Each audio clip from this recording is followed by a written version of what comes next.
네, 우리가 지난 주간에 읽었던 말씀이 이제 바야크엘, 그래서 출애굽기 35장에 바야크엘, 하나님이 사람들을 모았다는 거죠. 그리고 모으신 이유가 하나님을 어떻게 섬겨야 될 것인가를 말씀하고, 그리고 하나님을 섬기는 사람들이 성막을 지어놓고 그 성막에서 하나님을 섬긴다라고 말씀하면서 성막을 만드는데 그 성전을 짓게 된다라고 말씀을 하셨죠. 그래서 출애굽기의 말씀은, 그 출애굽이라고 하는 말은 이집트로부터 나왔다, 이제 그런 말인데, 그래서 이집트로 나오는 것이 출애굽기의 가장 핵심적인 내용이고 그게 전부인 것처럼 생각되지만 사실은 출애굽을 나오는 목적이 더 중요한 겁니다. 하나님이 이스라엘 백성들을 이집트에서 이끌어낸 목적은 하나님을 섬기도록 하시기 위해서 그들을 이끌어냈다고 말씀했어요. 그리고 그 하나님을 섬기는데 그냥 섬기는 게 아니라 하나님의 계시 속에 하나님의 임재를 상징하는 성막을 만들어서 그 성막에서 하나님을 섬기도록 하는 것이, 그것이 이스라엘 백성들을 이집트에서 이끌어내신 목적이라는 것이죠. 그래서 출애굽의 사건은, 이집트를 나오는 사건에 대한 이야기는 출애굽기 14장 이 정도까지 기록이 되어 있고, 나머지 15장부터 40장까지의 기록은 나온 이후에 하나님을 어떻게 섬길 것인가, 그 성막을 만드는 것에 대한 이야기인 것이죠.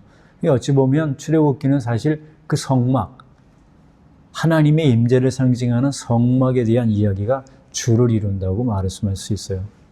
그래서 이제 출애굽기 35장에 이스라엘 백성들을 모아서 하나님이 거하시는 성막을 지어라 라고 말씀할 때, 이 모은다 라고 하는 말이 카할이라는 말입니다. 그래서 이제 지난주 토라 포션의 제목은 바야크엘 페쿠데이, 그래서 그가 모았다, 모세가 이스라엘 백성들을 모았다고 할 때 그것이 카할이에요. 그래서 카할이 동사로 쓰이면 모으다, 함께 모이다, 이런 의미고, 그것이 명사로 쓰이면 총회, 회, 모임, 이것이 신약으로 와서는 예수 그리스도를 믿는 사람들이 모이는 교회라고 되는 것입니다. 그래서 출애굽기 35장에 모이다라고 하는 이 모임은 하나님의 성막을 짓기 위해서 모이는 아주 거룩하고 좋은 의도의 모임이었는데, 이 카할이라고 하는 말이 반드시 하나님을 믿는 사람들이 모이는 모임만을 말하는 게 아니에요. 하나님을 섬기기 위해서는 모이는 모임만 카할이라고 말하는 게 아니라 모든 모임을 다 카할이라고 말합니다. 그래서 출애굽기 35장에서는 하나님의 성막을 짓기 위해 모이도록 했는데, 그 같은 출애굽기 32장에는 모세가 산에 올라가서 하나님의 계시를 받고 기도하고 있는 중에 이스라엘 백성들이 자기를 인도했던 모세가 없어지니까 그새를 못 참고 우리를 인도할 신을 만들려고 하며 금송아지를 만들죠. 그 금송아지를 만들기 위해서 모였던 그 모임도 성경은 카할이라고 말해요. 그래서 출애굽기 32장 1절에 우리를 인도할 신을 우리를 위하여 만들라 하고 사람들이 모였다라고 말하죠. 그러니까 결국은 모이는 건 다 카할인 거예요. 근데 어떤 의도로 모이느냐가 하나님이 인정하는 카할이 될 수도 있고 하나님이 인정하지 않는 카할이 될 수도 있는 거예요. 만약 오늘 여기가 우리가 예배드리기 위해서 모였는데 이 모임이 하나님의 영광을 위해서 모인 모임이라면 하나님이 이것을 거룩한 카할이라고 말씀하겠지만, 만약 오늘 여기 모여서 예배드리는 목적이 나 자신의 유익만을 위해서, 그리고 내가 은혜 받고 그냥 내가 응답받고 내가 치료받고 그냥 나의 유익만을 위해서 예배드리는 것이라면 그거는 좀 부족한 거예요. 예배의 근본 목적은 하나님의 영광을 위한 것이고, 그 하나님의 영광을 드러내는 중에 하나님의 치료의 역사도 있고 응답의 역사도 있고 또 변화의 역사도 있고 거듭남의 역사도 있는 것이지, 본래 목적은 하나님의 영광이라는 겁니다. 그래서 오늘 우리가 나온 이 목적이 우리를 위해서 하나님을 섬기는 게 아니라 하나님의 영광을 위해서 하나님을 섬기는 그런 진정으로 주님이 원하시는 그런 카할 교회가 되어야 한다는 거죠. 창세기에도 이 카알이라는 말씀이 이제 야곱이 죽기 직전에 자기 12아들들을 그 분량대로 축복하는 그 장면이 나오는데, 그 장면에서 시므온과 레위에 대해서는 사실 복을 빌지 않고 그들에게는 저주를 합니다. 왜냐하면 그들이 모이긴 모였는데 자기의 뜻에 합당하지 않은 사람들, 즉 자기의 누이를 성폭행을 했다는 이유로 인해서 그 세겜 사람들을 죽이잖아요. 그 세겜 사람들을 죽이기 위해서 모였던 시므온과 레위의 모임도 카알이라고 하는 거예요. 그러니까 결국 하나님의 영광을 위해서 모이는 것도 카알이고, 자기 욕구를 충족하기 위해서 모이는 것도 카알인데, 하나님이 어떤 카알을 기뻐하시겠냐는 거예요. 하나님의 영광이 아니라 자기 욕구 충족을 위해서 모이는 모임이라면 하나님은 그 모임을 결코 기뻐하실 수 없다는 거죠. 그래서 하나님이 원하시는 일을 위해서 모이는 그런 교회가 되어야 한다는 겁니다. 그래서 출애굽기에 나와 있는 하나님이 이 사람들을 모으게 하신 이유도 모여서 하나님께 번제를 드리고 하나님께 예배드리도록 하기 위해서 하나님이 모이게 했다는 거죠. 그래서 출애굽기 29장 42절에 보면 하나님이 이스라엘 백성들에게 번제를 매일 드리도록 했던 이유가 뭐냐면, 내가 거기서 너희와 만나고 내게 말하기 위해서다. 즉 하나님께 예배드리는 목적이 뭐냐면, 예배 그 자체의 행위가 목적이 아니라 그 예배라고 하는 것을 통해 하나님을 만나는 거고, 또 하나님을 만나는 것의 가장 핵심이 뭐냐면 그분이 우리에게 말씀하시는 거예요. 오늘 우리가 예배드리기 위해서 나왔는데 이 예배는 하나님과의 만남입니다. 우리가 하나님께 찬양하고 기도하는 건 하나님께 올려드리는 거고, 나머지는 하나님이 우리에게 말씀하시는 것이 바로 이것이 교제라는 거죠. 그래서 이 시간 하나님의 음성을 들으셔야 돼요. 그냥 교회 와서 설교 듣는 것이 목적이 아니라 하나님이 내게 뭐라고 말씀하시냐, 그걸 듣는 것이 만남이에요. 우리가 만남이라는 것 자체가 뭡니까? 어떤 사람이 만났다 그러면 둘이 만나서 그냥 가만히 앉아있으면 그건 만남이 아니죠. 그냥 눈만 보고 멀뚱멀뚱 있으면 만남이 아니죠. 만나는 목적이 뭡니까? 대화하기 위해서 만나는 거예요.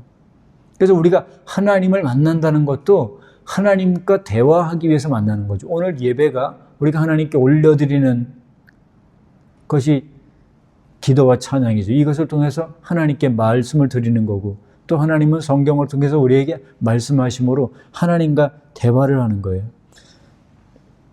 그래서 출애굽기 29장 43절에 이렇게 말하죠. 내가 거기서 이스라엘 자손을 만나리니. 거기서 성막에서 만나시겠다. 오늘날 얘기하면 예수 그리스도를 믿는 사람들이 모이는 모임인 이 교회 모임에서 하나님이 우리를 만나시는 거예요. 오늘 모두가 다 하나님을 만나시기를 바라요. 만약 하나님을 만나지 못하고 그냥 돌아가면 그냥 종교 행위하다가 끝나는 것이죠. 성막을 만드는 이유가 바로 하나님이 이스라엘 자손들을 만나셔서 그들에게 말씀하시기 원하시는 거예요. 그렇다면 우리가 어떻게 하나님을 만날까요? 하나님은 영이시기 때문에 우리의 손으로 만질 수도 없고 우리의 눈으로 볼 수도 없어요. 그렇기 때문에 하나님을 만나는 방법은 성경을 통해서만 알 수 있어요. 영이신 하나님은 우리가 기도를 통해서 만날 수 있습니다. 그래서 너희는 여호와를 만날 만한 때에 찾으라, 가까이 계실 때에 그를 부르라고 이사야 55장 6절에 말씀했어요. 하나님은 만날 만할 때, 은혜 받을 만할 때, 하나님이 우리에게 기도할 수 있는 마음을 불어넣어 주실 때 하나님을 찾고 부르짖으면 하나님 만나주세요. 그래서 신명기 4장 29절에도 내가 거기서 네 하나님 여호와를 찾게 되리니 만일 마음을 다하고 뜻을 다하여 그를 찾으면 만나리라. 하나님을 만나셔야 돼요. 그냥 교회장 왔다 갔다 하는 것으로 구원받는 게 아니라 하나님을 우리가 개인적으로 만나야 된다고요. 그러려면 간절하게 하나님 찾아야 돼요. 하나님 저를 좀 만나주세요. 그냥 성경에 계시된 하나님이 아니라 나의 개인적으로 내게 오시는 하나님 만나게 해달라고 간절히 찾으면 하나님 만나주십니다. 그래서 예레미야 29장 13절에도 너희가 온 마음으로 나를 구하면 나를 찾을 것이요 그러면 나를 만나리라. 또한 잠언 8장 17절에도 나를 사랑하는 자들이 나의 사랑을 입으며 나를 간절히 찾는 자가 나를 만날 것이다. 여러분 모두에게 그런 간절함이 있길 바라요. 하나님 저를 꼭 만나주세요. 개인적으로 저를 만나주셔서 하나님을 만났다라고 하는 그 확증이 저에게 있게 해달라고 하나님께 기도하셔야 돼요. 그렇지 않고 그냥 교회당만 왔다 갔다 하는 것 가지고는 그게 구원받은 사람이라고 말할 수가 없는 거예요. 물론 교회당 나와서 예배드리는 건 중요한 일이지만 내가 종교행위 했다는 것 가지고 하나님이 나를 구원하신 게 아니라고요. 개인적으로 하나님을 만나야 돼요. 개인적으로. 그러려면 간절하게 주님을 찾아야 됩니다. 그래서 신명기 4장 7절에도 우리 하나님 여호와께서 우리가 그에게 기도할 때마다 우리에게 가까이 하심과 같이 그 신에 가까이 함을 입은 나라가 어디 있겠느냐. 기도할 때 하나님 우리를 가까이 하십니다. 그래서 성경은 성막과 성전을 기도하는 집이라고 말하는 거예요. 교회의 가장 중요한 목적이 뭐냐면 기도하는 데 있는 거예요. 기도. 그래서 예수를 믿는다라는 게 뭐냐면 하나님과의 직접적인 교제를 할 수 있는 게 그게 예수를 믿는다는 겁니다. 예수 믿는 사람들 핍박했던 바울이 다메섹으로 가던 도중에 공중에서 들려오는 환상, 그 음성과 환상을 통해서 예수님을 만나죠. 예수님을 만났을 때 그가 제일 처음에 했던 게 뭐냐면 기도하는 일이었어요. 하나님을 만나면 기도하게 돼 있고 기도를 통해서 우리는 하나님을 만나게 돼 있어요. 내가 예수를 믿는다고 하면 당연히 기도하는 일을 하는 게 정상적인 겁니다. 자, 누가 남녀가 교제를 하고 있는데 대화를 하지 않는다면 그건 교제하는 게 아니죠. 하나님을 우리가 믿는다면 하나님과 교제하는 그 기도가 반드시 우리에게 있어야 돼요. 그래서 오늘 우리가 읽은 말씀 13절에 내 집은 기도하는 집이라 이렇게 말씀했는데 이 말씀은 이사야 56장 7절의 말씀을 인용한 거죠. 내가 곧 그들을 나의 성산으로 인도하여 기도하는 내 집에서 그들을 기쁘게 할 것이며 그들의 번제와 희생을 나의 제단에서 기꺼이 받게 되리니 이는 내 집은 만민의 기도하는 집이라 일컬음이 될 것입니다. 교회의 가장 중요한 목적이 뭐냐면 예배드리는 것도 매우 중요한 일이지만 예배는 1년 365일 계속 드릴 수는 없잖아요. 몇 시간씩 예배드릴 수는 없잖아요. 그런 나머지 시간들은 뭐 하기 위해서 교회가 필요한 거냐면 기도하기 위해서 이 교회의 공간이 필요한 거예요. 그래서 이곳에서 하나님 앞에 기도하는 일에 힘쓰셔야 됩니다. 그래서 교회에 오시면 딱 하시는 일이 뭐냐면 일단 기도부터 하는 거예요. 다른 이 모든 사적인 대화들은 오시기 전으로 딱 끝나고 그 다음에 오시면 사적인 대화들은 하지 마세요. 그냥 정말 위급하고 중요한 일들이 아니면 얘기하지 마시고 교회에서는 기도하는 일에 힘써야 돼요. 그냥 오시면 딱 기도부터 하는 거예요. 그것이 하나님께서 교회를 세우신 가장 중요한 목적이라는 겁니다. 그래서 정말 내가 예수를 믿는다면 다른 사람의 기도의 도움으로 사는 것은 신앙이 연약할 때, 이제 거듭난 지 얼마 안 되고 예수님 믿은 지 얼마 안 됐을 때는 주변에서 도와주시는 분들의 기도를 통해 신앙이 유지되고 성장하고 보존되는 역사들이 있어요. 그래서 그분들의 기도를 통해 응답도 받고 하나님의 역사도 경험하는 일들이 있지만 이제 신앙생활을 오래도록 했는데 아직도 다른 사람의 기도에 의존해서만 산다면 그것은 사실 성숙한 사람이라고 말할 수가 없습니다. 그냥 기도하는 게 밥 먹을 때 잠깐 감사합니다 기도하는 거, 이거를 기도라고 말하지 않아요. 적어도 기도하는 건 나 자신의 구원을 위해서 기도하고 우리 가족들 가운데 아직 예수님 믿지 못하는 영혼들이 구원받도록 그것을 기도하셔야 되고, 더 넓히면 우리 친인척들 중에 예수 믿지 않는 사람들이 구원받기 위해 기도하셔야 되고, 더 넓히면 우리 친구들 그리고 이웃들 주님께로 돌이킬 수 있도록 기도하셔야 되고, 더 원하시는 것은 이 나라 이 민족이 하나님 보시기에 합당한 나라가 될 수 있도록 기도하셔야 돼요. 우리의 기도의 범위가 그냥 나 한 사람의 개인적인 문제만을 해결하려고 기도한다면 아직 신앙의 수준이 낮은 겁니다. 물론 나 자신을 위해서 기도하는 것도 매우 필요합니다.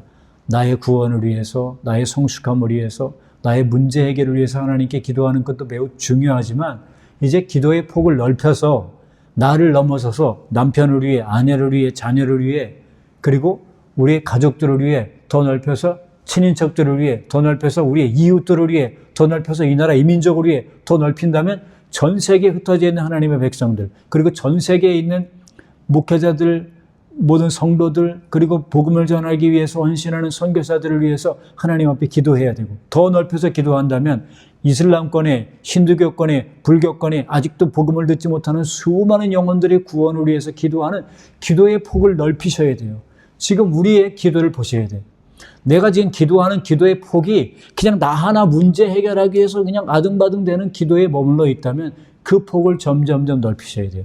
먼저는 나를 위해 기도하겠지만 그 기도가 내 자녀를 위한 기도로 넓혀지고, 그 기도가 부모를 위한 기도로 넓혀지고, 그 기도가 내 가족을 위한 기도로 넓혀지고, 더 넓히면 우리의 친인척들을 위한 기도로 넓혀져야 되고, 더 넓혀서 우리의 이웃을 위한 기도, 나라와 민족을 위한 기도, 전 세계를 위한 기도, 전 세계 하나님의 구원받아야 될 영혼들의 구원을 위해서 하나님 앞에 기도하는 그런 기도의 지경들이 넓혀지기를 바라고요. 그리고 우리가 하나님 앞에 기도할 때 그냥 나 단순한 내 인생의 문제 해결만을 위해서 기도하는 게 아니라 사도 바울이 에베소서, 빌립보서, 골로새서 이런 수많은 서신들을 통해서 그의 기도의 범위를 보십시오. 그의 기도는 단순히 나의 개인적인 문제 해결을 위해서 기도하는 게 아니에요. 그의 기도는 내가 하나님을 더 알 수 있도록 저에게 지혜와 계시의 영을 부어주십시오. 하나님을 아는 지혜와 지식과 총명이 더 성장하게 해주시고 하나님의 뜻을 분별할 수 있는 분별력을 달라고 하나님 앞에 기도하는 걸 보면 그 기도가 얼마나 폭이 넓습니까? 하나님 우리에게도 이런 신령한 지혜를 부어주시고 하나님을 아는 지식이 풍성해지게 해주시고 그냥 머리로 하나님을 아는 것이 아니라 경험적으로 하나님을 만나서 아는 그런 사람이 되게 해달라고 기도하는 기도의 영역이 넓혀질 수 있기를 바랍니다.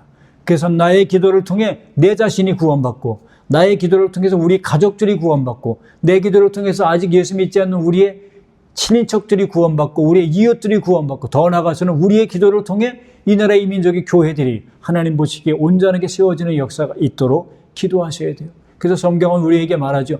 모든 사람을 위해서 기도와 도구와 간구와 감사를 하되 특별히 위에 있는 위정자들을 위해서 하나님께 기도해라.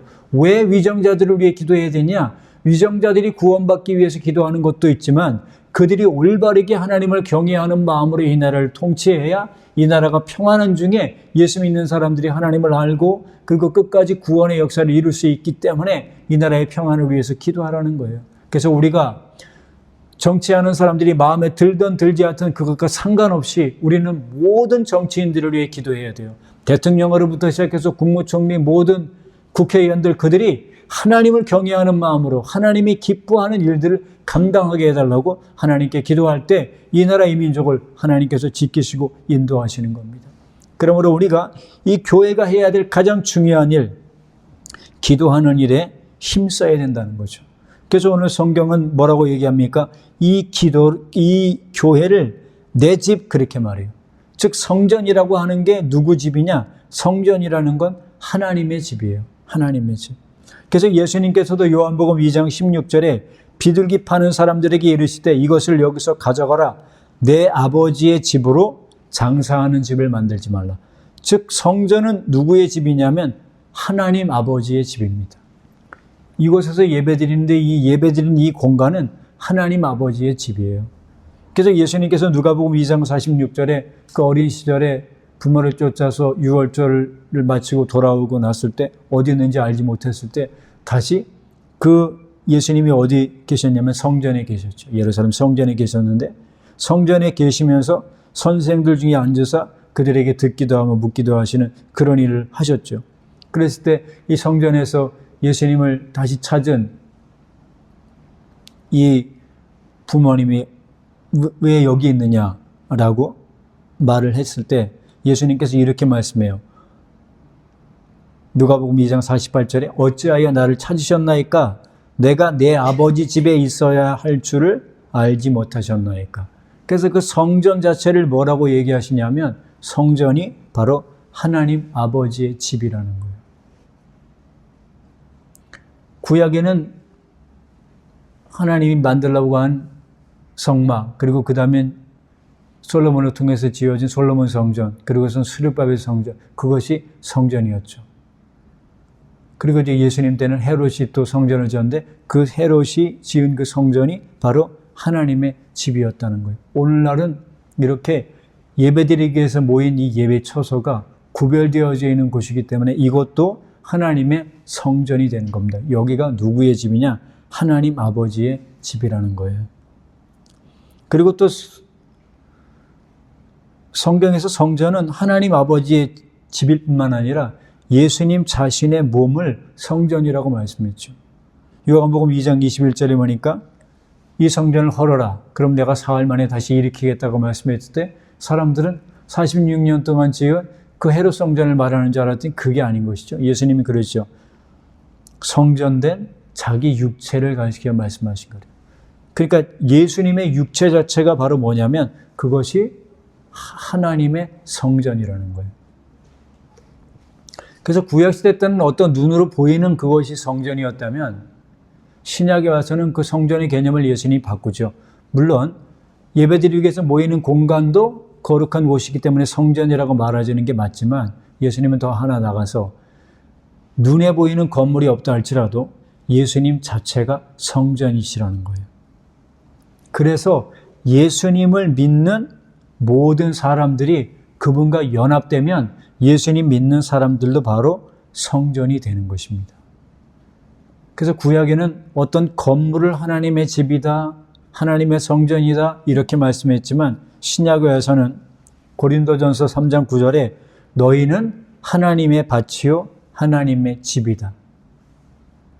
그리고 3장 16절에 너희가 하나님의 성전인 것과 하나님의 성령이 너희 안에 거하시는 것을 알지 못하겠느냐. 그래서 우리가 하나님의 집이에요. 이 집이라고 하는 말을 구약에서는 베이트라고 말하는데 이 베이트라는 말은 집이라는 의미도 있지만 그 말 자체가 성전이라는 말이에요. 그래서 우리가 주님이 거하시는 주님의 집입니다. 그래서 에베소서 2장 21절로 22절에 그의 안에서 건물마다 서로 연결하여 주 안에서 성전이 되어가고 너희도 성령 안에서 하나님이 거하실 처소가 되기 위하여 그리스도 예수 안에서 함께 지어져 간다. 그러니까 우리 개인이 주님이 거하시는 성전이고 주님의 성령이 거하시는 처소예요. 그리고 예수님을 믿는 사람들이 모여있는 이곳도 각 사람 한 사람이 그 주님의 성전의 한 부분을 차지해서 우리 모두가 연합해서 주님이 거하시는 처소가 되는 거예요. 여기에 주님이 거하시는 처소가 되어야 되고 우리 각 개개인이 하나님께서 거하시는 성령이 거하시는 성령의 전이 되어야 한다는 거예요. 그러니까 모이는 교회도 매우 중요합니다. 이곳에 모여서 이것이 바로 성전이 되는 것이죠. 그리고 우리가 흩어지면 우리 개개인이 성전이 되어서 집에 가면 내가 있는 그 집이 성전이 되는 거예요. 직장에 가면 내가 가는 그 직장이 주님이 거하시는 성전이 되는 거예요. 우리의 이런 개념들을 바꿔야 돼요. 그냥 교회당에 모이는 것만 주님이 기뻐하는 게 아니라 우리가 살아가는 모든 삶의 환경 속에서 하나님의 성전의 삶을 살아가기를 원하신다는 거죠. 그리고 또 성경은 이 교회를 뭐라고 얘기하느냐면 주님의 몸이다 그렇게 말해요. 그래서 에베소서 1장 23절에 교회는 그의 몸이니 만물 안에서 만물을 충만하게 하시는 자의 충만이다. 교회는 예수님의 몸이에요. 그리고 교회의 머리는 누구냐? 예수님이에요. 우리 모두는 다 그 예수님을 머리로 삼아서 다 지체가 되는 겁니다. 몸이 머리만 있다면 그거는 몸이 아니죠. 예수님은 머리가 되시고 여기에 모인 우리 각자가 다 그 몸의 지체예요. 어떤 사람은 뭐 눈일 수도 있고 손일 수도 있고 발일 수도 있고 하여간 어쨌든 모든 이 지체들이 다 중요한 겁니다. 어떤 지체가 더 두각을 나타내고 어떤 지체가 더 존귀하게 보일 수 있을지 모르지만 그건 사람의 관점이고요. 우리 몸 중에서요 귀하지 않은 게 있습니까? 우리가 발톱은 사람들의 눈에 띄지 않으니까 별로 중요한 것 같지 않지만 만약에 발톱이 없다면 어떻게 되는지 아십니까? 엄지 발톱이 2개가 없으면 어떻게 될까요? 우리는 서지를 못합니다. 사람들이 그냥 서 있는데 이게 서 있는 게 내가 잘나서 서 있는 것 같지만요. 발톱이 빠지잖아요. 그럼 사람들은 제대로 서 있을 수가 없어요. 그래서 중요하지 않은 건 아무것도 없다는 거죠. 그래서 우리가 이 교회 공동체 내에서도 남들 보기에 좀 더 나아 보이는 지체가 있을 수도 있고 그렇지 못하게 보이는 지체가 있을지 모르지만 어떤 지체든 중요하지 않은 지체가 없다는 거예요. 모두가 다 주님의 몸에 아주 귀한 존재라는 걸 깨닫고 서로가 서로를 위해주고 사랑해주고 권면하고 그렇게 해서 하나님의 아름다운 교회가 이루어져야 됩니다. 그래서 우리 예수 믿는 한 사람 한 사람이 주님이 거하시는 성전이라는 거예요. 그럼 교회에서 해야 될 가장 중요한 일이 뭐냐? 예수님이 하신 말씀이에요. 내 집은 기도하는 집이다. 그것도 만민이 기도하는 집이라고 말했어요. 그래서 여기서는 누구나 와서 기도할 수 있는 겁니다. 우리 개인적으로 기도할 때는 뭐 소리를 내서 기도해도 별로 방해가 안 되겠지만 만약 여러 사람이 같이 기도할 때는 너무나 내 소리가 크다면 다른 분들의 기도에 방해가 될 수도 있기 때문에 우리가 다른 사람들도 이렇게 기도하는데 방해가 되지 않도록 기도하는 그런 지혜가 필요한 거예요. 제가 전사 시절 때 새벽 기도를 나갔는데 그 가까이 있었던 이제 어떤 집사님이 오셔서 기도를 하시는 거예요. 아주 열정적으로 기도를 하세요. 근데 너무 이분의 목소리가 크다 보니까 다른 분들은 기도를 할 수가 없는 거예요. 그래서 그분이 가실 때까지 그냥 이렇게 가만히 있는 거예요. 그래서 우리가 기도를 하는 것도 지혜가 필요하다는 거죠. 지혜가. 그래서 기도는 내 귀에 들릴 정도로만 기도를 해서 다른 사람들이 내가 기도하는 소리 때문에 방해가 되지 않도록 그렇게 기도하는 것도 지혜라는 거예요. 지혜. 물론 소리내서 마음 놓고 기도하고 싶다면 아무도 없는 그 시간을 찾아서 오셔서 기도하시면 좋겠죠. 그래서 이 교회가 해야 될 가장 중요한 일이 바로 이 기도인데, 그럼 이 기도를 통해서 어떤 일이 벌어지는가? 마태복음 18장 19절로 20절에 진실로 다시 너희에게 이르노니 너희 중에 2사람이 땅에서 합심하여 무엇이든지 구하면 하늘에 계신 네 아버지께서 그들을 위하여 이루게 하시리라. 2-3사람이 내 이름으로 모인 곳에 나도 그들 중에 있다. 그렇게 합심해서 하나님 앞에 기도하면 무엇이든지 응답이 되는 거예요. 그래서 혼자 기도하는 것도 매우 중요하지만 성도들이 모여서 함께 합심해서 기도할 때 하나님의 응답의 역사가 있는 거예요. 사도행전 12장 내용에 보면 베드로가 복음을 전하다가 이제 갇혀서 감옥에 들어가게 됐습니다. 그리고 이제 그 다음 날은 처형될 수 있는 그런 상황이었는데도 불구하고 베드로는 마음 편하게 자고 있죠. 근데 이 베드로가 옥에 갇혔다는 이제 이야기가 들리니까 온 교회 성도들이 함께 모여서 마가다락교에 모여서 기도하기 시작해요. 그래서 사도행전 12장 5절에 이렇게 말해줘. 베드로는 옥에 갇혔고 교회는 그를 위하여 하나님께 간절히 기도했다. 그렇게 간절히 기도했더니 하나님께서 그 기도를 들으시고 천사를 베드로가 갇혀있는 감옥에 보내서 문을 열게 하시고 그리고 나오도록 만들어주시는 그런 기적을 볼 수 있습니다. 하나님은 모든 걸 그냥 하실 수 있지만 우리의 기도를 통해서 역사하시는 거예요. 또한 사도행전 16장 25절로 26절에도 보면 사도 바울과 실라가 복음을 전하러 갔는데 복음을 전하다가 이제 핍박을 받게 되고 핍박으로 인해 많은 고통을 받죠. 많이 맞은 다음 지하 감옥의 깊은 곳에 갇히게 됐는데 거기서 하나님 앞에 한밤중에 일어나서 이 2사람이 기도하고 하나님을 찬양합니다. 사실 하나님의 지시에 의해서 갔으니까 모든 게 평탄해야 되고 아무 문제가 없어야 되죠. 그런데도 불구하고 이런 핍박을 받았는데 바울과 실라는 원망불평하는 게 아니라 한밤중에 일어나서 하나님께 기도하고 찬양했어요. 그랬더니 어떤 일이 벌어지냐? 옥문이 열리고 갑자기 큰 지진이 나고 옥터가 움직이고 문이 다 열리고 모든 사람이 매인 것이 다 벗어졌다 그랬어요. 그때 감옥에 바울과 실라만 있었던 게 아니라 다른 많은 사람들도 같이 있었는데 그들도 다 풀려지는 놀라운 역사가 있었다는 거죠. 이런 놀라운 역사를 봤던 간수가 이제 죄수들이 다 풀려나가면 죽을 거 아닙니까? 그래서 너무나 겁나서 자결 하려고 하니까 이 바울이 네 몸을 상하게 하지 말라.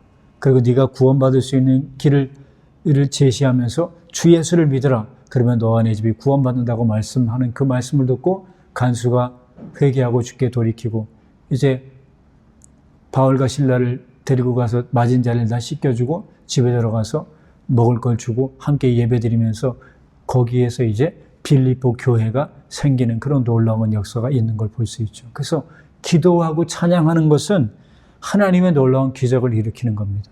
우리 힘으로 도저히 해결할 수 없는 문제, 꽁꽁 묶여서 풀려낼 수 없는 그런 상황이 된다 할지라도 하나님 앞에 기도할 때 그리고 찬양할 때 놀라운 기적이 나타나요. 그래서 우리가 예배가 그냥 어떤 순서에 맞춰서 예배 드리는 것만 예배라고 생각하지만 사실은요, 기도 자체가 예배입니다. 왜냐하면 기도 안에는 하나님께 간구하는 것도 있고 회개하는 것도 있고 감사하는 것도 있고 찬양하는 것도 있고 그런 모든 것들이 다 들어있기 때문에 기도 자체가 사실은 예배예요. 그래서 우리가 꼭 모여서 예배 드리는 것 이거 매우 중요하지만 우리가 개인적으로 예배 드릴 수 있다고요. 혼자 오셔서도 하나님 찬양하고 기도하고 하나님께 간구하고 성경 읽고 그러면 이것 자체가 예배가 되는 거예요. 그래서 기도 자체가 찬미고 예배다. 그것을 기억하시기 바랍니다. 그래서 에베소서 5장 19절에 이렇게 말하죠. 시와 찬송과 신령한 노래들로 서로 화답하며 너희의 마음으로 주께 노래하며 찬송하며 범사의 우리 주 예수 그리스도의 이름으로 항상 아버지 하나님께 감사해라. 그래서 우리가 여기서 기도하면 기도 자체가 예배가 되는 겁니다. 살다 보면 여러 가지 많은 걱정과 근심이 있죠. 그 걱정과 근심을 그냥 한탄만 하고 있으면 아무 해결이 되지 않습니다. 그러나 그 걱정과 근심을 하나님 앞에 기도로 아뢰면 하나님께서 그 기도를 들으시고 그 문제들을 해결해 주시는 거예요. 그래서 성경은 이렇게 말하죠.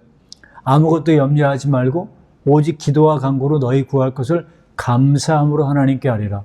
그러면 모든 지각에 뛰어난 하나님의 평강이 그리스도 예수 안에서 너희 마음과 생각을 지키신다고 주님이 말씀하셨으므로 우리가 어떠한 문제가 우리에게 있든지 그것을 걱정만 하지 마시고 하나님 내가 이러이러한 문제들이 있어서 사실은 걱정이 됩니다. 하나님을 어떻게 해야 될지 모르겠습니다. 하나님 앞에 그렇게 계속 기도를 하게 되면 하나님께서 그 걱정과 근심 때문에 기도했던 나 그리고 그 문제가 해결돼야 된다라고 하나님께 기도했는데 그 기도하고 있는 나를 하나님이 바꿔주세요. 그래서 염려와 걱정과 근심이 있을 때 불안과 초조가 있고 평강이 없었는데 기도함으로 인해서 하나님께서 그 마음의 평강을 허락하시는 거예요. 그래서 기도라고 하는 말을 헬라어에 보면 프로슈코마이라 그래요. 이 말은 프로스라고 하는 말과 유코마이, 즉 소원이라고 하는 말과 바꾸다, 변화시키다라고 하는 말이 연합된 거예요. 즉 뭐냐면 이 프로는 어디 앞에서라는 뜻도 있거든요. 그러니까 하나님 앞에서 또 프로라는 말은 누구누구와 함께란 말이에요. 그러니까 기도가 뭐냐? 하나님 앞에서 하나님과 함께 하나님께 나의 소원을 알려드리는 거예요. 처음에는 나의 소원을 알려드리는데 기도하다 보면 어떻게 되냐? 내 소원이 하나님의 뜻에 합당한 소원이면 그 기도가 계속 가겠지만 만약에 내가 기도하고 있는 이 기도의 소원이 하나님의 뜻과 일치되지 않으면 하나님이 기도하는 중에 그 소원을 바꾸세요. 그래서 기도가 뭐냐면 하나님의 뜻과 일치되는 소원을 성경은 기도라고 얘기하는 겁니다. 그래서 우리는 어떤 문제가 있든지 간에 그 문제를 솔직하게 하나님 앞에 기도하는 건 필요해요.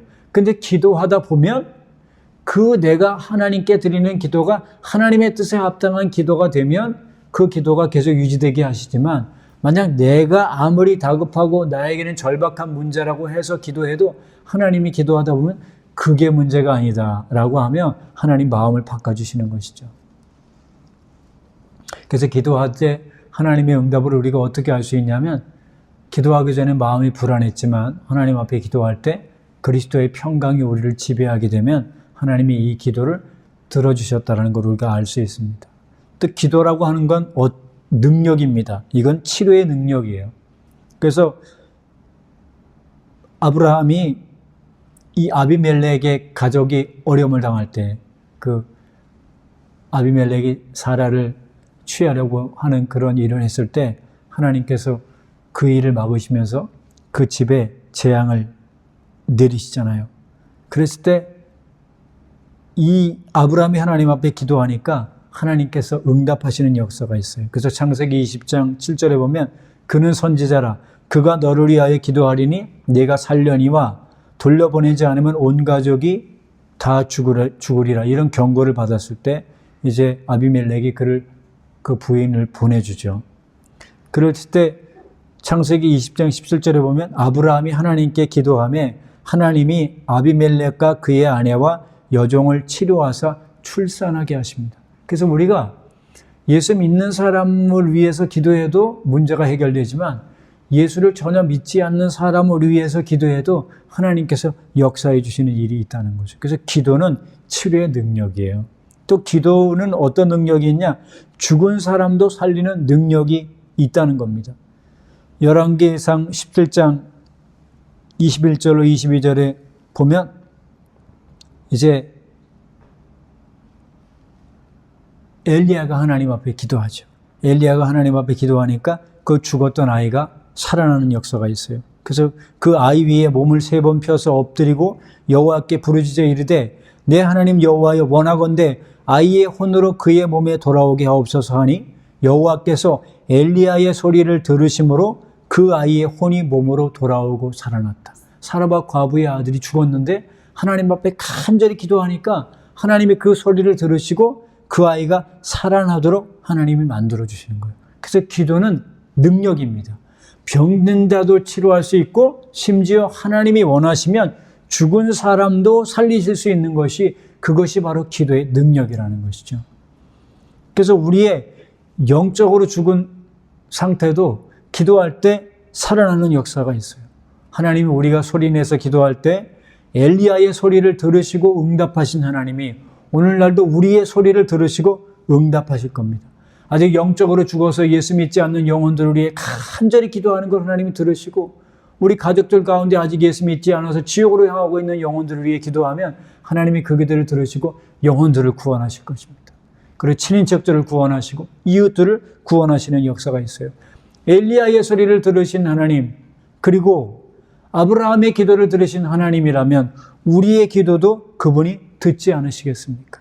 그래서 어떠한 육체의 질병이 있든 어떤 고난이 있든 하나님 앞에 기도하면 그 질병을 치료해 주시는 거죠. 그래서 야고보서 5장 14절로 15절에도 너희 중에 병든 자가 있느냐? 그는 교회의 장로들을 청할 것이요 그들은 주의 이름으로 기름을 받으며 그들을 위하여 기도할지니라. 믿음의 기도는 병든 자를 구원하리니 주께서 그를 일으키시리라. 혹시 죄를 범하였을지라도 사하심을 얻으리라. 그래서 우리가 영혼의 질병이 걸렸던 육체의 질병이 걸렸던 그것과 관계없이 하나님 앞에 기도하면 하나님의 뜻 가운데 치료하는 역사가 있는 거예요. 그래서 성경에 보면 다비다라고 하는 사람이 이제 죽었을 때 베드로가 가서 기도를 하죠. 이미 죽었으니 끝났죠. 그럼에도 불구하고 베드로가 사람들을 다 내보내고 나서 무릎을 꿇고 기도하는 거예요. 하나님, 이 여인을 살려주십시오. 하나님 앞에 간절히 기도하고 나서 시체를 향해서 말하는 거예요. 다비다야, 일어나라 하매 그가 눈을 뜨고 베드로를 보고 일어나 앉았다 그랬어요. 그래서 기도가 뭐냐면 하나님 이 기도를 들어주시고 이 죽은 사람을 살려주십시오. 이렇게 기도하는 것뿐만 아니라 이 병든 자를 치료해 주십시오라고 기도하는 것뿐만 아니라 기도는 뭐냐면 선포하는 거예요. 그래서 기도가 하나님 들어주세요라고 기도하는 것도 기도지만 이 병으로부터 치료될지어다. 이 모든 질병의 세력으로부터 떠나갈지어다. 우리가 선포하는 것도 매우 중요한 겁니다. 그래서 성경은 이렇게 말하잖아요. 우리가 기도하고 구한 것은 받은 줄로 믿어라. 그러면 너에게 그대로 되리라고 말씀하시는 것뿐만 아니라 이 산더러 들리어 바다에 빠지오라 하고 그 말한 것이 이룰 줄로 믿고 의심치 아니하면 그대로 되리라. 그대로 되리라고 말씀했잖아요. 그러니까 우리가 하나님 앞에 질병이 있다. 어떤 문제들이 있다. 그럼 계속 하나님 앞에 기도하는 거예요. 하나님 이 질병을 치료해 주십시오. 이 질병으로부터 벗어나게 해주시고 또 지혜가 없는 사람 하나님 저에게 지혜와 총명을 주시고 하나님의 뜻을 분별하게 해달라고 기도할 때 하나님의 역사가 나타나는 거예요. 저도 이 비염으로 인해서 참 고생을 많이 했어요. 그래서 콧물이 아무 때나 콧물이 나는 거예요. 그래서 저희 아버님 살아계실 때 제가 여름에 갔는데 여름에 막 콧물이 줄줄 나오니까 야, 너는 어떻게 여름인데 감기가 걸렸냐? 그렇게 말씀하시는 거예요. 근데 아버지는 비염인지 모르셨던 거죠. 그래서 매우 고생을 많이 했어요. 그래서 하나님 앞에 어느 날 작정하고 하나님, 저도 이 비염으로부터 좀 벗어나게 해주십시오. 비염을 좀 치료해 주십시오. 하나님 말 그때부터 간절하게 기도하기 시작했어요. 근데 뭐 하루 기도하고 이틀 기도하고 한 달 기도하고 뭐 몇 달 기도해도 비염이 치료될 기미가 안 보여요. 근데 어느 순간 치료가 됐어요. 어느 순간. 그래서 우리가 지금 당장은 아무런 기도의 응답이 없는 것처럼 보여도 계속 선포하는 거예요. 하나님 치료해 주실 것을 믿고 감사합니다. 그리고 치료가 안 됐는데도 불구하고 이미 치료해 주셨음을 감사합니다. 이미 치료해 주셨음을 감사합니다. 그래서 우리가 기도만 하지 말고 선포해야 돼요. 어떤 어려운 문제도 내 앞에서는 다 떠나갈지어다. 질병 문제 다 해결될지어다. 재정의 문제 다 해결될지어다. 예수의 이름으로 명하노니 다 떠나갈지어다. 우리가 강력하게 선포할 때 하나님의 역사가 있는 거예요. 그래서 구약에서는 실제로 죽은 사람들을 살리는 역사, 신약에서도 실제로 죽은 사람을 살리는 역사가 있었지만 성경은 단순히 육체적으로 죽은 사람만 죽은 거라고 말하지 않고 디모데전서 5장 6절에 보면 향락을 좋아하는 자는 살았으나 죽었다 말했어요. 이 향락이라고 말하니까 나는 향락하고 있지 않은데 이렇게 생각할지 모르는데 이 향락이라는 말을 원어에 찾아보면 스파탈라우, 이 말은요 즐거움 안에 산다 이 말이에요. 즐거움. 그냥 내가 내 육신을 즐겁게 하기 위해서 사는 게 그게 향락을 쫓는 거예요. 무슨 대단한 무슨 엄청난 일을 해야 그게 향락을 쫓는 게 아니고요. 내 육신을 즐겁게 하기 위해서 하는 건 다 향락을 쫓는 거고요. 그게 죽은 거라는 거예요. 그래서 과부가 매일매일 기도와 간구로 하나님과 교제하는 삶을 살아야 되는데 과부가 그걸 하지 않고 그냥 자기 육신을 즐겁게 해서 살고 있다면 하나님 볼 때는 그게 죽은 거라는 겁니다. 그렇다면 이제 우리는 무엇 때문에 우리의 삶이 기쁘십니까? 만약에 그냥 눈에 보이는 것, 돈 버는 것, 먹는 것, 이런 외적으로 보이는 것으로 인해서만 내 인생의 기쁨을 삼으려고 한다면 그것은 하나님 보시기에 합당하지 않은 거예요. 우리의 진정한 기쁨은 하나님 안에서 오는 기쁨이어야 돼요. 만약 그렇지 않고 하나님이 아니라 다른 것들로 인해서 우리가 기쁨을 얻으려고 하면 그것은 성경이 향락에 빠진 것이고 그건 이미 죽었다라고 말하는 거죠. 그럼 우리가 무엇으로 우리의 기쁨을 얻어야 될까요? 기도할 때 우리의 인생이 기뻐져야 됩니다. 물론 우리가 기쁘기 위해서, 나를 기쁘게 하기 위해서만 기도하는 건 아니지만 기도하다 보면 주님이 주시는 기쁨이 우리에게 넘쳐나게 되는 거예요. 그래서 교회가 만민이 기도하는 집이라고 말씀했는데 우리가 개인적으로 기도할 때 또는 교회당 와서 기도할 때 그 기도를 통해서 하나님이 주시는 그런 기쁨과 감격을 맛보실 수 있기를 바라요. 그래서 요한복음 16장 22절에 이렇게 말씀하죠. 지금은 너희가 근심하나 내가 다시 너희를 보리니 너희 마음이 기쁠 것이요 너희 기쁨을 빼앗을 자가 없으리라. 이 말은 예수님이 죽고 부활하실 것에 대한 이야기죠. 그러면서 16장 24절에 지금까지는 너희가 내 이름으로 아무것도 구하지 아니하였으나 구하라 그리하면 받으리니 너희 기쁨이 충만하리라. 그래서 기도하는 곳에서 교회당에서뿐만 아니라 우리 가정에서 기도함으로 그 기도를 하나님이 응답해 주시는 걸 경험함으로 인해 우리의 마음이 기뻐질 수 있기를 바라요. 또한 우리가 무엇으로 기쁨을 얻느냐? 느헤미야 8장 15절에 보면 모든 백성이 곧 가서 먹고 마시며 나누어 주고 크게 즐거워하니 이는 그들이 그 읽어준 말을 밝히 알미니라. 하나님의 말씀을 읽어주고 해석해 줄 때 그 말씀의 뜻을 깨닫게 되니까 이 이스라엘 백성들이 기뻤던 거예요. 그래서 우리가 무엇으로 우리의 인생의 기쁨을 삼느냐? 기도할 때 우리의 영이 기뻐지기를 바라고요. 하나님의 말씀을 들을 때 깨달음이 있으면 기쁨이 있잖아요. 그리고 여러분이 개인적으로 성경을 읽을 때도 성경을 읽을 때 하나님의 뜻을 깨닫게 되면 그것에서 기쁨이 있지 않습니까? 우리의 인생의 기쁨은 바로 이것이라는 거죠. 그리고 예수 믿지 않는 영혼들에게 복음을 전했을 때 우리의 기쁨이 있고 그 영혼들이 주님께로 돌이켜지면 더 없는 기쁨이 우리에게 있게 되는 거죠. 그래서 성경은 말해요. 여호와를 기뻐하라. 저가 내 마음의 소원을 이루어 주시리라. 그래서 기도를 통해 찬양을 통해 하나님이 주시는 기쁨과 감격을 누리실 수 있기를 바랍니다. 이렇게 기도하게 되면 성령으로 충만하게 되고 성령으로 충만하게 되면 하나님의 지혜와 총명을 우리에게 주셔서 어떠한 문제가 우리의 삶에 있든지 하나님께서 그 문제들을 해결해 주시는 역사가 있게 될 것입니다. 오늘 우리가 들으신 말씀을 함께 생각하면서 이 교회라고 하는 것이 어떤 것인지 성전이 어떤 것인지 깨닫게 되었습니다. 하나님 우리에게 이 교회에서 예배드리는 이 예배를 받아주시고 하나님 앞에 기도하는 기도가 응답되는 역사가 있게 해달라고 오늘 특별히 여기 나오실 때 하나님 앞에 기도해야 될 기도의 제목들이 있다면 이 시간 합심해서 우리가 함께 기도할 때 하나님이 응답해 주시는 역사가 있기를 바랍니다. 우리 말씀 생각하면서 같이 기도하겠습니다.